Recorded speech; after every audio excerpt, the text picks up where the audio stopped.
I'll have a complete look at your commute coming up in just a bit. All right, we'll check back. Thanks for the heads up. Meanwhile, this morning, safety from gun violence takes center stage in Seattle this morning. We know dozens of business owners are already jumping at a new cooperative to ban guns. KOMO 4's Denise Whitaker live in Seattle's Capitol Hill neighborhood with details on this. Denise, what have you learned?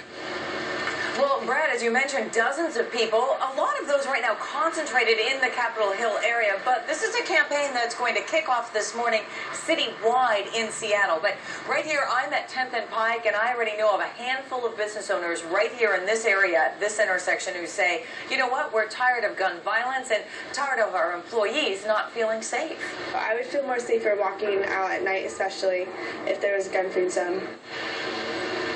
Here in King County, gun violence kills more than 31,000 people each year. That's more than the number killed in car crashes. Washington Cease Fire is who's sponsoring this entire campaign. It's working to cut the number of gun violent deaths with this new gun-free Seattle program. Business owners can sign up to say guns are not allowed in their place of business. They can post signs to let people know the weapon is not welcome inside. Our owners here really wanted it to be a safe environment for everyone, and we're doing a gun-free zone. This program is entirely voluntary, and as we've seen, not all businesses will jump on board. Starbucks' policy is to comply with any and all local laws, so here in Washington, that means you could carry a gun inside to get your coffee. Now, again, this program kicks off at 10 o'clock this morning. Businesses can sign up if they'd like to, and enforcement then is voluntary. Obviously, if an employee noticed someone walking in with a gun, if they were comfortable, they could say, didn't you see the sign? I'm sorry, guns are not allowed.